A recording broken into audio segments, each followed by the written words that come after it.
नमस्कार मित्रांनो, स्पर्धा परीक्षा मराठी चॅनलमध्ये आपले स्वागत आहे. आजचा आपला पहिला प्रश्न आहे. नुकत्याच प्रसिद्ध झालेल्या एका अहवालानुसार पवन आणि सौर ऊर्जेपासून वीज निर्मिती करणारा भारत जगातील कितवा सर्वात मोठा देश बनला आहे? याचं बरोबर उत्तर आहे पर्याय क्रमांक 3 तिसरा.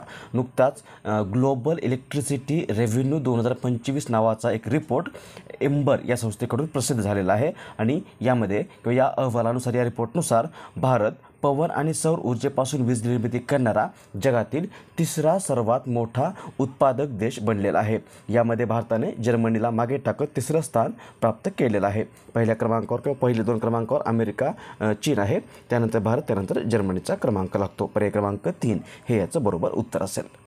पुढचा प्रश्न. खालीलपैकी कोणाची नुकतीच विद्यापीठ अनुदान आयोगाचे अध्यक्ष म्हणून नियुक्ती करण्यात आली आहे? याचं बरोबर उत्तर आहे पर्याय क्रमांक 3 विनीत जोशी. भारताच्या केंद्रीय शिक्षण मंत्रालयाने नुकतीच विनीत जोशी यांची विद्यापीठ अनुदान आयोगाचे अध्यक्ष म्हणून नियुक्ती केलेली आहे. सध्या हे विनीत जोशी जे ते उच्च शिक्षण विभागाचे सचिव म्हणून कार्यरत आहेत आणि यांच्यापूर्वी जगदीश कुमार हे विद्यापीठ अनुदान आयोगाचे अध्यक्ष होते. ते रिटायर झाल्यामुळे यांच्या जागेवर आता या विनीत जोशी यांची नियुक्ती करण्यात आलेली आहे. विनीत जोशी हे 1992 बॅचचे रिटायर्ड IAS ऑफिसर आहेत आणि विद्यापीठ अनुदान आयोग किंवा UGC युनिव्हर्सिटी ग्रँट्स कमिशन ही भारतातील विद्यापीठीय शिक्षणावर नियंत्रण ठेवणारी सर्वोच्च संस्था आहे. हिची स्थापना सार्जंट समितीच्या शिफारशीनुसार 28 डिसेंबर 1953 या दिवशी झाली होती. मुख्यालय आहे नवी दिल्ली या ठिकाणी आणि आता अध्यक्ष बनले ते विनीत जोशी. नेक्स्ट. खालीलपैकी कोणते राज्य हिंदू फोबिया विरोधात विधेयक सादर करणारे पहिले अमेरिकन राज्य बनले आहे? याचं बरोबर उत्तर आहे पर्याय क्रमांक 1 जॉर्जिया. जॉर्जिया राज्य हिंदू फोबिया विरोधात विधेयक सादर करणारं पहिलं अमेरिकेतलं किंवा अमेरिकन राज्य बनलेलं आहे. या विधेयकाच्या माध्यमातून जॉर्जियामध्ये हिंदू विरोधी भेदभावाला कायद्याच्या चौकटीमध्ये आणण्याचं काम केलं जाणार आहे आणि या विधेयकाला रिपब्लिकन आणि डेमोक्रेटिक दोन्ही पक्षांनी पाठिंबा दर्शवला असून हिंदू धर्मियांवरील पूर्वग्रह, द्वेष आणि अन्यायाला रोखण्यासाठी जॉर्जिया राज्याने उचललेलं हे पाऊल अमेरिकेतील हिंदू समुदायासाठी महत्त्वाचं मानलं जात आहे. उत्तर असेल पर्याय क्रमांक 1 Georgia. Next. Sky tracks best airport in world 2025 या यादीनुसार जगातील सर्वोत्तम 100 विमानतळामध्ये भारतातील किती विमानतळाला स्थान देण्यात आलं आहे? याचं बरोबर उत्तर आहे पर्याय क्रमांक 1 4. स्काय ट्रॅक या आंतरराष्ट्रीय विमान प्रवास रेटिंग संस्थेने नुकताच sky tracks best airport in world 2025 नावाचा रिपोर्ट प्रसिद्ध केलेला आहे आणि या रिपोर्टनुसार सिंगापूरचं चांगी विमानतळ हे जगातील सर्वोत्तम विमानतळ ठरलेलं आहे. हे 13व्यांदा जगातील सर्वोत्तम विमानतळ ठरलेलं आहे आणि टॉप 100 चांगल्या विमानतळामध्ये किंवा सर्वोत्तम विमानतळामध्ये भारतातील 4 विमानतळाला या यादीमध्ये स्थान देण्यात आलेलं आहे. त्यामध्ये इंदिरा गांधी आंतरराष्ट्रीय विमानतळ दिल्ली हे 32व्या क्रमांकावर आहे. बेंगलुरूतील कॅम्पेगौडा आंतरराष्ट्रीय विमानतळ 48व्या क्रमांकावर आहे. राजीव गांधी आंतरराष्ट्रीय विमानतळ हैदराबाद हे 56व्या क्रमांकावर आहे आणि मुंबईतील छत्रपती शिवाजी महाराज आंतरराष्ट्रीय विमानतळ हे 73व्या क्रमांकावर राहिलेलं आहे. उत्तर असेल पर्याय क्रमांक 1 4. प्रश्न. स्त्री शिखर संमेलन 2025 नुकतेच खालीलपैकी कोणत्या ठिकाणी आयोजित करण्यात आले आहे? याचं बरोबर उत्तर आहे पर्याय क्रमांक 4 हैदराबाद. स्त्री शिखर संमेलन 2025 जे आहे ते 15 एप्रिल 2025 या दिवशी हैदराबाद या ठिकाणी आयोजित करण्यात आलेलं आहे. हे शिखर संमेलन महिलांच्या सुरक्षा, संरक्षण आणि सशक्तीकरणाला प्रोत्साहन देणं या उद्देशाने आयोजित करण्यात आलेलं आहे आणि या संमेलनामध्ये वकील, पत्रकार, आरोग्य विशेषज्ञ, महिलांची सुरक्षा संबंधित विशेषज्ञ आणि उद्योजक सहभागी होणार आहेत. उत्तर असेल हे स्त्री शिखर संमेलन 2025 हे नुकतंच 15 एप्रिल 2025 या दिवशी हैदराबाद या ठिकाणी आयोजित करण्यात आलेलं आहे. प्रश्न आहे.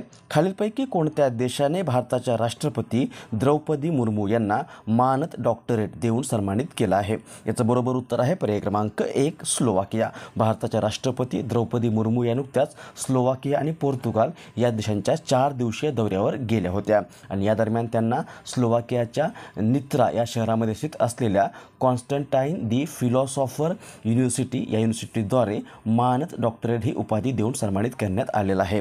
त्यांना ही उपाधी त्यांचं उल्लेखनीय सार्वजनिक सेवा कार्य, सामाजिक न्यायाबाबतची त्यांची प्रतिबद्धता, शिक्षण, महिला सशक्तीकरण व सांस्कृतिक संरक्षण यातील योगदानासाठी देण्यात आलेली आहे. उत्तर असेल पर्याय क्रमांक 2 स्लोवाकिया.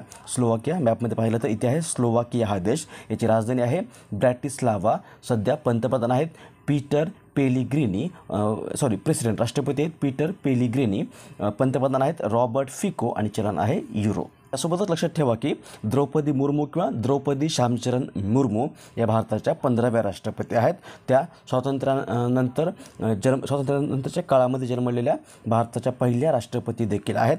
आत्तापर्यंत राष्ट्रपती पदावर विराजमान होणाऱ्या त्या दुसऱ्या महिला ठरलेल्या आहेत भारताच्या. जर असं विचारलं की भारताच्या पहिल्या महिला राष्ट्रपती कोण, तर त्या असतील प्रतिभा पाटील. प्रतिभा पाटील या भारताच्या 12व्या राष्ट्रपती होत्या 2007 ते 2012 या दरम्यान. आतापर्यंत सर्वात कमी वयाच्या राष्ट्रपती देखील याच आहेत, द्रौपदी मुर्मू. आणि द्रौपदी मुर्मू या अनुसूचित जमातीच्या पहिल्या व्यक्तीच्या भारताच्या राष्ट्रपती बनलेल्या आहेत.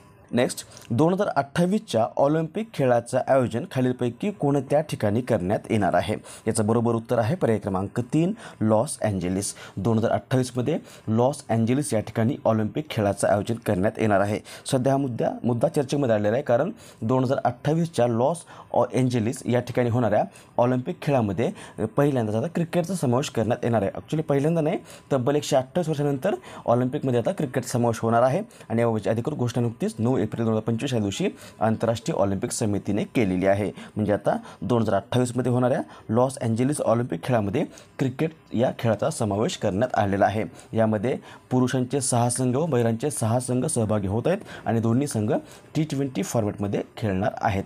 ऑलिम्पिकमध्ये तब्बल 128 वर्षानंतर क्रिकेट या खेळाचा समावेश करण्यात आलेला आहे.